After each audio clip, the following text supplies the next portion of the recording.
Assalamualaikum warahmatullahi wabarakatuh. Selamat pagi semuanya. Apa kabar kalian hari ini? Bertemu kembali dalam tema wirausaha. Hari ini tujuan pembelajaran kita adalah mengidentifikasi sifat-sifat bisnis. Kemudian yang kedua, mengisi tes formulir. Amati gambar berikut. Seperti yang kalian lihat, ini adalah gambar cendera mata yang terbuat dari magnet. Di manakah dia ditempelkan? Kalian pasti tahu jika cendera mata ini ditempelkan di depan atau di ujung belakang. Pernahkah kalian mengamati bagaimana pesan pensil atau strip bisa menutup? Mengapa cendera mata yang terbuat dari magnet bisa menempel di pintu kulkas? Iya, betul jawabannya karena adanya magnet. Apa itu magnet? Magnet merupakan benda yang mampu menarik benda-benda tertentu di sekitarnya. Magnet selalu memiliki dua kutub, yaitu kutub utara dan kutub selatan. Kemagnetan adalah kemampuan benda tersebut untuk menarik benda-benda tertentu di sekitarnya. Kekuatan tarik-menarik benda tertentu disebut dengan gaya magnet. Bentuk-bentuk magnet. Yang pertama, ada magnet peledak atau kapal kuda. Yang kedua adalah magnet batang. Kemudian yang ketiga ada magnet silinder.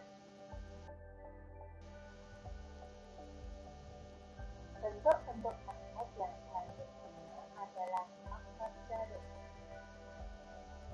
Kemudian ada magnet lingkaran. Jenis-jenis magnet. Satu, magnet alami, yaitu magnet yang terbentuk karena proses alam. Yang kedua, magnet buatan. Magnet buatan dibuat dengan sengaja oleh manusia. Cara membuat magnet. Satu, dengan cara elektromagnetik atau dengan arus listrik. Yang kedua adalah induksi. Yang ketiga dengan cara menggosok. Jenis bahan magnet.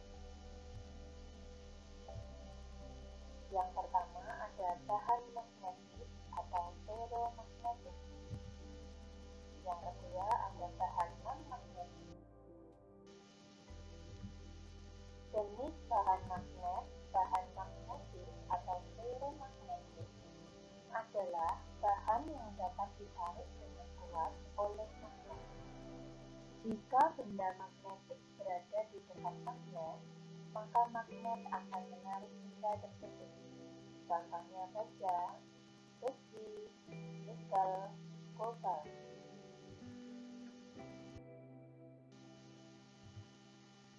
Jenis bahan magnet yang selanjutnya adalah bahan non-magnetik. Bahan non-magnetik akan dibedakan menjadi dua. Yang pertama ada paramagnetik. Paramagnetik adalah benda yang dapat ditarik dengan lemah oleh magnet kuat. Contohnya aluminium, tembaga, platinum.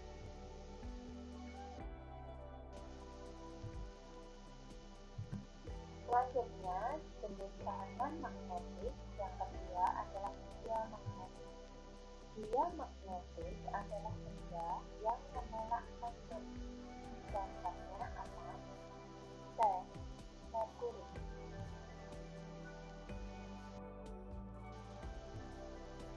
Sifat-sifat magnet. Yang pertama, memiliki gaya tarik.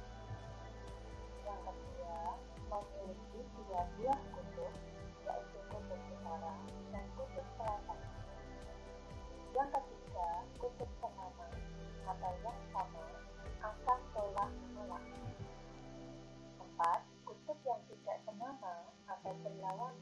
akan saling menarik. 5. Memiliki gaya yang dapat menembus dunia tertentu. 6. Magnet dapat menarik benda-benda yang mengandung logam. Medan magnet. Medan magnet adalah daerah atau wilayah yang dipengaruhi oleh gaya magnet. Medan magnet tidak bisa kita lihat, namun bisa kita rasakan. Untuk mengetahui medan magnet, kita dapat menggunakan serbuk yang ditaburkan di atas kertas atau menggunakan kompas.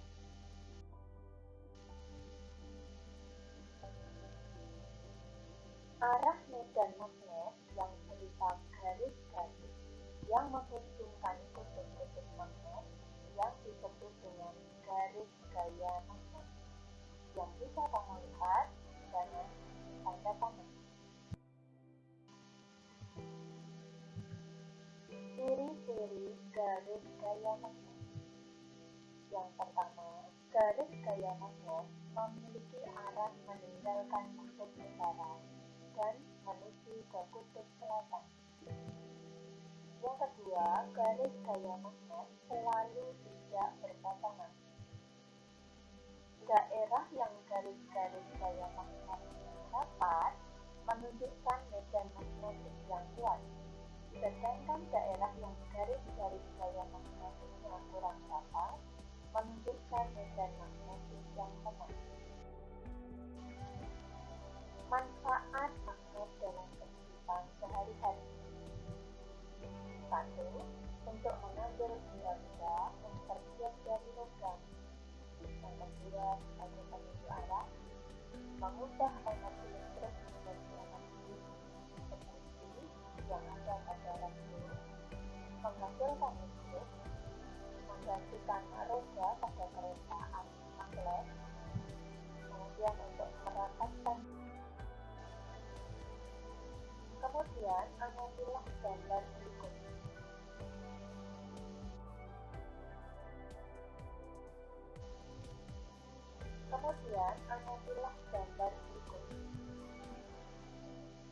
Gambar A dan gambar B. Silahkan kalian amati. Gambar A adalah formulir pendaftaran. Gambar B adalah formulir bank. Coba kalian analisa apa perbedaan antara kedua formulir tersebut. Apa itu formulir? Formulir adalah sebuah kertas yang berisi beberapa pertanyaan formal tentang data tersebut atau informasi yang isi atau komponen formulir. Formulir biasanya berisikan mengenai data pribadi seseorang seperti nama, tanggal lahir, alamat, jenis kelamin, dan lain sebagainya.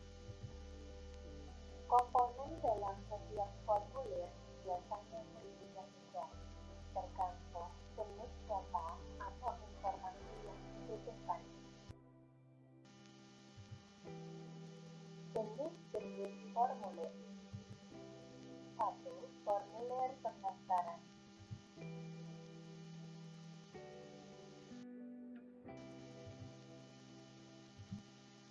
Formulir syarat.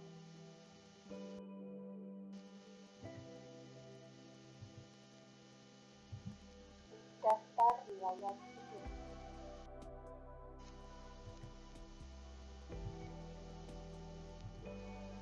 Formulir pengiriman barang. Fungsi teks formulir. 1.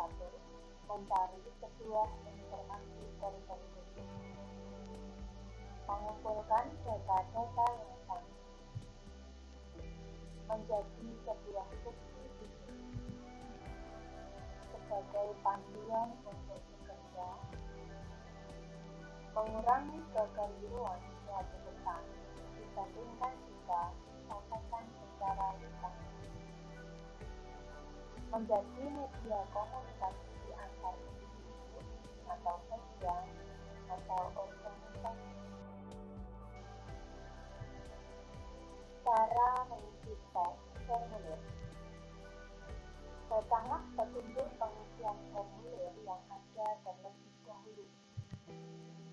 Kemudian isilah formulir menggunakan huruf, ejaan, dan tanda baca yang tepat. Isilah data sesuai dengan keadaan yang sebenarnya. Terima kasih.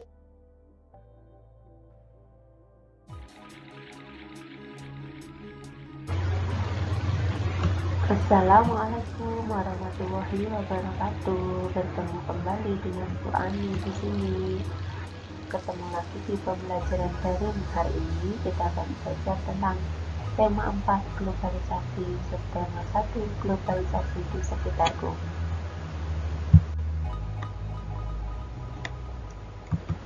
Keberagaman ekonomi. Keberagaman ekonomi adalah keberagaman yang terjadi karena adanya perbedaan kemampuan setiap orang dalam memenuhi kebutuhan hidupnya. Keberagaman ekonomi disebabkan oleh keberagaman pekerjaan. Keberagaman pekerjaan ini ditentukan oleh beberapa faktor, di antaranya 1. Kondisi geografis tempat tinggal. 2. Tingkat pendidikan. 3. Keterampilan yang dimiliki.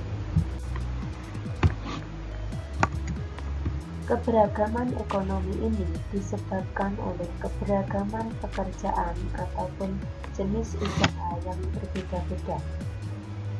Jenis pekerjaan dibedakan menjadi 2, yaitu 1. Pekerjaan yang menghasilkan barang, contohnya petani, peternak, penjahit. Pekerjaan yang menghasilkan jasa, contohnya 1. Guru, 2. Polisi, 3. Tukang becak. Jenis-jenis usaha. 1. Usaha ekstraktif. Usaha ekstraktif adalah usaha untuk memanfaatkan yang disediakan oleh alam, contohnya nelayan. 2. Usaha pertanian, peternakan, dan perkebunan. 3. Usaha dagang. 4. Usaha industri. 5. Usaha jasa. Sikap yang perlu dikembangkan dalam menghadapi keragaman ekonomi. 1. Tidak sombong. 2. Tidak menghina atau mengejek orang lain. 3. Tidak membeda-bedakan dalam berteman. 4. Tidak minder atau percaya diri. 5. Saling menghargai. 6. Hidup sederhana. 7. Tidak bergaya hidup mewah. 8. Tidak menghambar-hamburkan uang, bersyukur dengan keadaan kita, dan masih banyak lagi. Demikian tadi dari Bu Guru tentang keberagaman ekonomi. Terima kasih, selamat belajar. Assalamualaikum warahmatullahi wabarakatuh.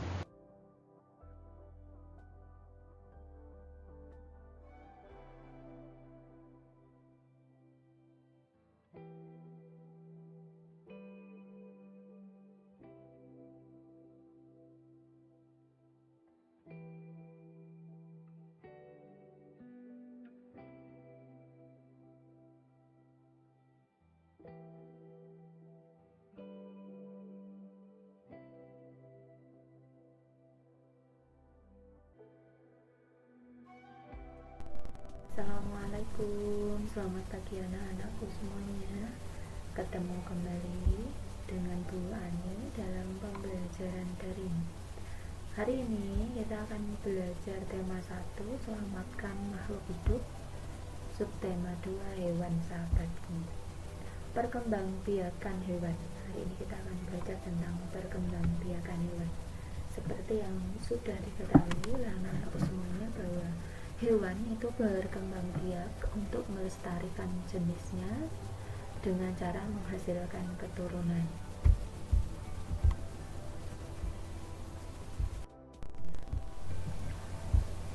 Macam-macam perkembangbiakan hewan. Perkembangbiakan hewan dibedakan menjadi dua, yaitu yang pertama secara generatif atau melalui perkawinan, dan cara yang kedua secara vegetatif atau tanpa melalui perkawinan. Secara vegetatif itu dibedakan menjadi tiga, yaitu yang pertama membelah diri. Ketika hewan membelah diri, inti sel hewan akan membelah menjadi dua untuk membentuk individu baru yang lengkap tanpa ada proses pertumbuhan. Contohnya adalah hewan bersel satu atau amoeba.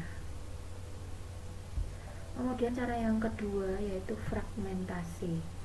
Fragmentasi hampir mirip dengan membelah diri.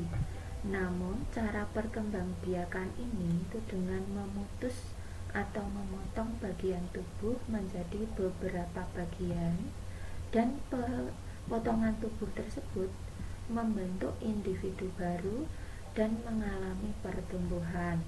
Contohnya adalah cacing pipih atau planaria. Kemudian yang ketiga adalah melalui tunas.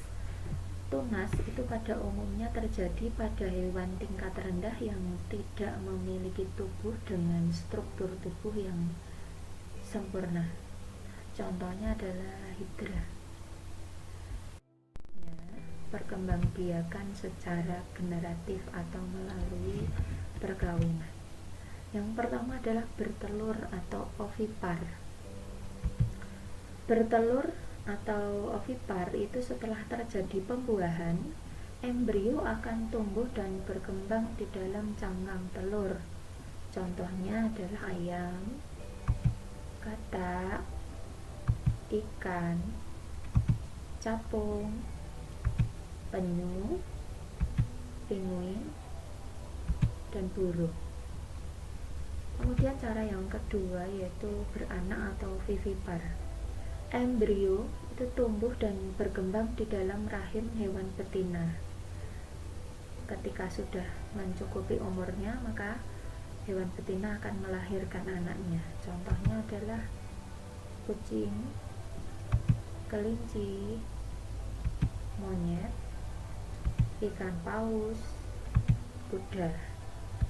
Kemudian cara yang ketiga adalah bertelur dan beranak atau disebut ovovivipar. Setelah terjadi pembuahan, embrio itu berkembang di dalam telur. Namun, telur tersebut tidak akan dikeluarkan dan tetap ada di dalam tubuh induknya. Setelah menetas, anak akan dikeluarkan dari tubuh induknya, sehingga terlihat seolah-olah melahirkan. Contoh hewan yang bertelur dan beranak itu adalah yang pertama platypus, kemudian ada kadal, kemudian ada kuda laut, dan ikan hiu. Demikian anak-anakku, semoga penjelasan dari Bu Guru dapat kamu pahami dengan baik. Selamat belajar semuanya.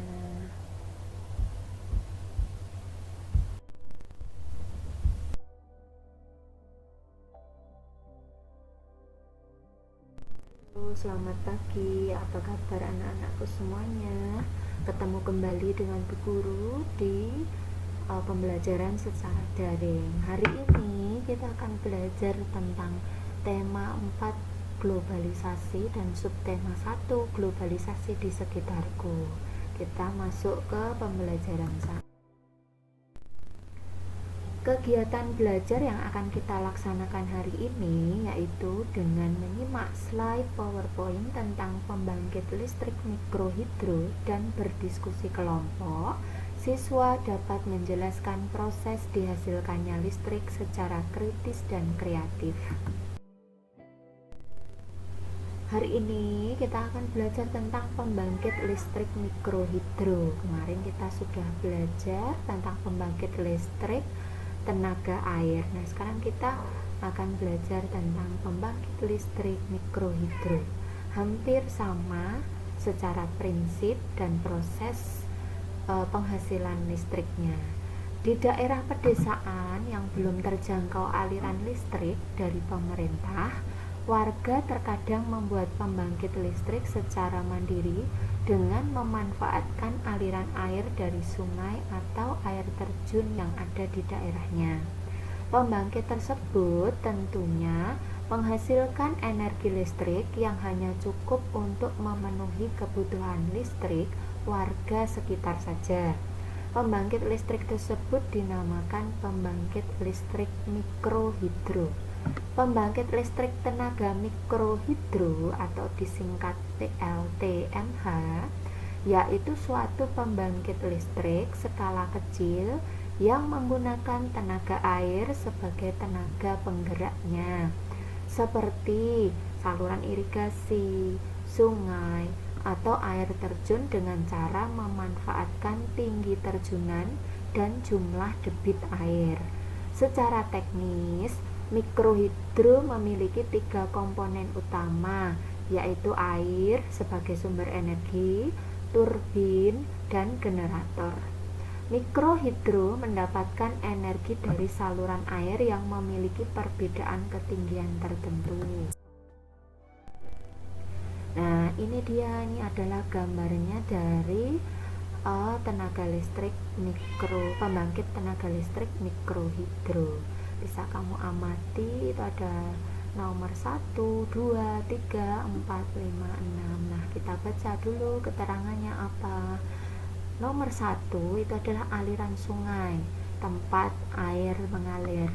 Nomor 2 adalah saluran pengambilan air. Saluran pengambilan air adalah saluran yang digunakan untuk mengalirkan air dari sungai menuju kincir air.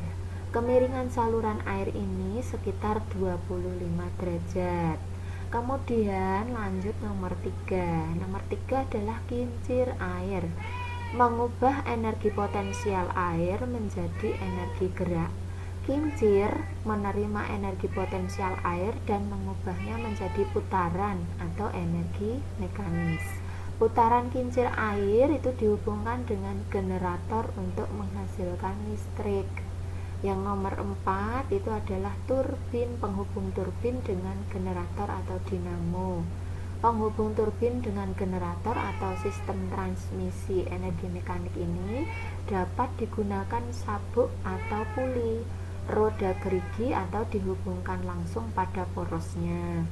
Ya, yang nomor 5 ini adalah generator atau dinamo. Generator atau dinamo itu menghasilkan energi listrik dari energi gerak. Generator yang digunakan adalah generator pembangkit listrik AC untuk mengubah tegangan menggunakan transformer. Yang keenam terakhir ada saluran transmisi atau penyalur energi listrik ke konsumen. Selanjutnya, mikrohidro itu berasal dari kata mikro dan hidro. Mikro berarti kecil, hidro berarti air. Berarti secara keseluruhan mikrohidro itu artinya adalah pembangkitan listrik daya kecil yang digerakkan oleh tenaga air. Nah, tenaga airnya ini bisa berasal dari aliran sungai kecil atau danau yang dibendung, kemudian dari ketinggian tertentu dan memiliki debit yang sesuai. Aliran air itu nanti akan menggerakkan turbin. Nah, turbin ini akan dihubungkan dengan generator listrik. Nah, ini adalah contoh generator. Pembangkitan listrik mikrohidro adalah pembangkitan listrik yang dihasilkan oleh generator listrik DC atau AC. Apa sih perbedaannya antara generator AC dan generator DC? Generator AC itu adalah arus bolak-balik, yaitu generator yang menghasilkan arus bolak-balik. Sedangkan generator DC itu adalah generator yang menghasilkan arus listrik searah. Sebenarnya tidak terlalu jauh berbeda antara generator AC dan generator DC. Apa sih perbedaannya? Perbedaannya itu hanya terletak pada jumlah cincin luncur dan bentuknya. Generator arus bolak-balik atau AC itu terdapat dua buah cincin di mana setiap cincin berhubungan dengan setiap kumparan. Pada generator arus searah hanya terdapat sebuah cincin yang terbelah di tengahnya yang disebut cincin belah atau komutator. Nah, sekarang kalian sudah paham kan tentang pembangkit listrik mikrohidro dan proses bagaimana dihasilkannya listrik? Selanjutnya, tugas kalian adalah mendiskusikan dengan anggota kelompokmu tentang proses dihasilkannya listrik. Kemudian, buatlah laporannya. Tuliskan laporan hasil diskusimu tadi dengan menggunakan kosakata yang baku dan kalimat yang runtut. Tulis di LKPD yang sudah guru sediakan. Terima kasih, selamat belajar semuanya. Semangat ya anak-anakku yang hebat.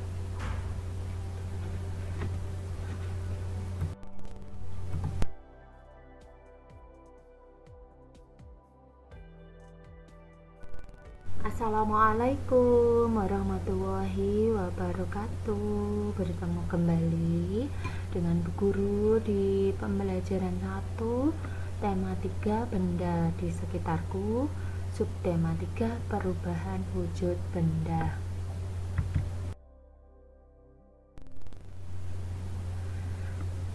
Nah, hari ini kita akan belajar yang pertama nanti. Kegiatan belajarmu adalah menyimak video tentang perubahan benda, kemudian melakukan percobaan.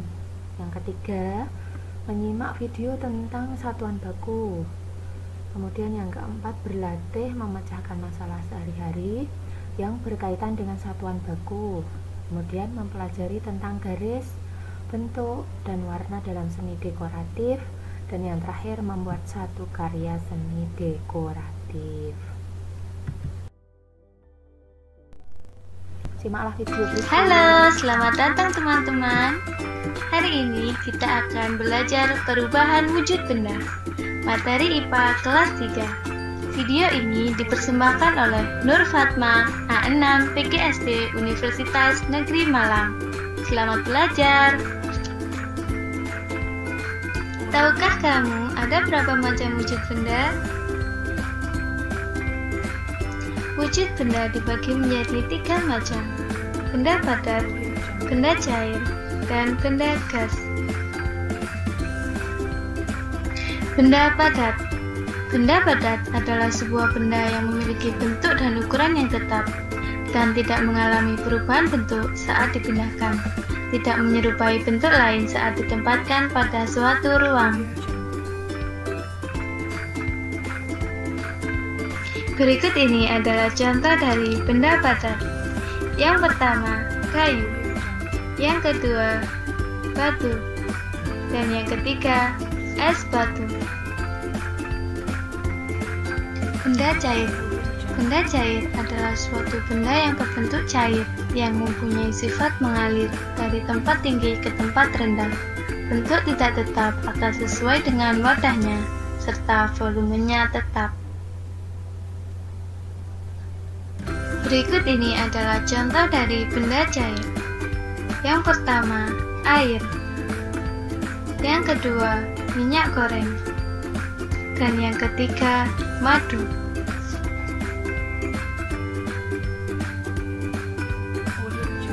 Benda gas. Benda gas adalah benda yang berbentuk gas yang mempunyai sifat mengisi ruang dan berubah bentuk sesuai dengan tempatnya. Berikut ini adalah contoh dari benda gas. Yang pertama, uap. Dan yang kedua, asap. Selanjutnya kita akan membahas tentang perubahan wujud benda. Perubahan wujud benda dibagi menjadi 2 kelompok, yaitu yang pertama, perubahan fisika, dan yang kedua, perubahan kimia. Perubahan fisika.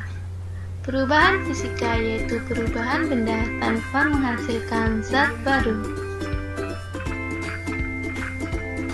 Berikut ini macam-macam perubahan fisika. 1. Mencair. 2. Membeku. 3. Menguap. 4. Mengembun. 5. Menyublim. Dan 6. Mengkristal. Mencair. Mencair atau melebur yaitu peristiwa perubahan zat padat menjadi cair. Hal ini karena adanya kenaikan suhu atau panas. Contohnya yaitu es batu yang didiamkan lama-kelamaan akan berubah menjadi air. Membeku. Membeku yaitu peristiwa perubahan zat cair menjadi padat karena adanya pendinginan. Contohnya yaitu air yang didinginkan di lemari es lama-kelamaan akan menjadi es batu. Menguap. Menguap adalah peristiwa perubahan zat cair menjadi gas. Contohnya yaitu air yang mendidih akan mengeluarkan uap berupa gas yang berasal dari air. Mengembun. Mengembun adalah peristiwa perubahan benda gas menjadi air. Contohnya yaitu daun di pagi hari yang mengembun dikarenakan udara dingin di malam hari. Menyublim. Menyublim adalah peristiwa perubahan zat padat menjadi gas atau sebaliknya. Contohnya yaitu kapur barus yang diletakkan di lemari akan berubah menjadi gas berupa bau yang wangi. Mengkristal. Mengkristal atau menghablur adalah peristiwa perubahan wujud dari gas menjadi padat. Contohnya yaitu terbentuknya salju dari kumpulan titik-titik air. Dari pembahasan di atas dapat disimpulkan pada gambar di bawah ini. Padat ke cair, mencair. Cair ke padat, membeku. Cair ke gas, menguap. Gas ke cair, mengembun. Padat ke gas, menyublim. Gas ke padat, mengkristal. Perubahan kimia. Perubahan kimia adalah peristiwa perubahan pada benda atau zat yang menghasilkan zat baru yang berbeda dengan sifat asalnya. Berikut ini adalah contoh dari perubahan kimia. Yang pertama, kertas dibakar. Dan yang kedua, besi berkarat. Baiklah teman-teman, materi hari ini telah selesai. Terima kasih sudah menonton. Sampai jumpa di materi selanjutnya.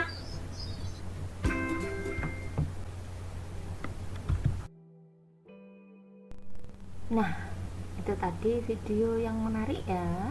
Sekarang saatnya kalian untuk melaksanakan percobaan. Nah, sebelum melaksanakan percobaan, kita persiapkan dulu. Yang pertama adalah alat dan bahan.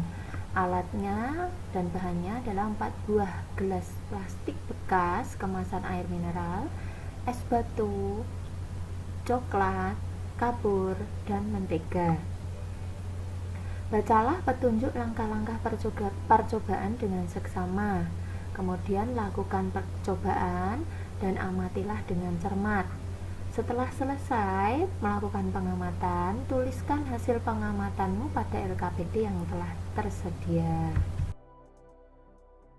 Berat yang baku diantaranya adalah ton. 1 ton itu ada 1000 kg. Kemudian ada kuintal atau disingkat KW. 1 kintal itu setara dengan 100 kg. Kemudian kilogram atau disingkat KG. 1 kg itu sama dengan 1000 gram. Kemudian ada hektogram atau Hg. 1 Hg itu sama dengan 0,1 kg atau 100 gram. Dekagram atau DKG itu sama dengan 10 gram. Gram atau GR, 1 gram itu sama dengan 1000 mg. Desigram atau DG, 1 DG sama dengan 0,1 gram atau sama dengan 100 mg. Sentigram atau CG, 1 CG itu sama dengan 10 mg. Miligram atau mg, yang Selanjutnya ada ons. 1 ons itu setara dengan 100 gram. Kemudian ada pon. Pon itu 1 pon itu sama dengan setengah kilogram. Nah, sekarang coba jawablah pertanyaan-pertanyaan pada lembar kerja beserta titik yang ada di meja kamu.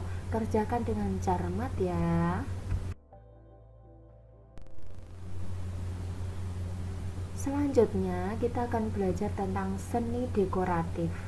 Seni dekoratif atau seni ornamen adalah dekorasi yang digunakan untuk memperindah bagian dari sebuah bangunan, tembok, atau objek-objek tertentu. Ornamen arsitektural dapat dilukis atau diukir dari batu, kayu, atau logam mulia. Dibentuk dengan menggunakan plester atau tanah liat, atau terkesan ke permukaan sebagai ornamen terapan. Dalam seni terapan lainnya, bahan baku objek atau yang berbeda dapat digunakan. Berbagai macam gaya seni dekoratif dan motif telah dikembangkan saat ini. Contohnya ada diaplikasikan atau diterapkan pada tembikar, mebel, logam, tekstil, kertas dinding, dan benda-benda lain, di mana hiasan mungkin jadi kebutuhan untuk saat ini. Selanjutnya, ini adalah contoh-contoh dari seni dekoratif ya. Ada tumbler, ada hiasan piring, kemudian ada ukiran. Unsur-unsur seni dekoratif. Dalam seni dekoratif, untuk dapat menghasilkan sebuah karya seni, kita harus menggabungkan garis, bentuk, dan warna, sehingga hal-hal tersebut nanti akan menghasilkan harmoni yang indah. Ada beragam warna, diantaranya warna primer atau warna utama, yaitu merah, kuning, dan biru. Dari ketiga warna primer ini, jika dicampurkan nanti akan menghasilkan warna-warna lain yang ada, seperti misalnya pink, ungu, hijau, dan lain sebagainya. Sedangkan garis adalah goresan yang memanjang dan mempunyai arah tertentu. Garis dapat dibuat pendek, panjang, lurus, tipis, vertikal, horizontal, melengkung, berombak, halus, tebal, miring, patah-patah, dan masih banyak lagi sifat lainnya. Bentuk juga dapat bermacam-macam, diantaranya bulat, persegi, tidak beraturan, dan sebagainya. Nah, mudah bukan untuk membuat seni dekoratif? Nah, sekarang tugas kalian, buatlah satu karya seni dekoratif sesuai dengan imajinasimu masing-masing. Kerjakan di lembar kerja yang sudah tersedia ya. Terima kasih, selamat belajar anak-anakku semuanya yang hebat.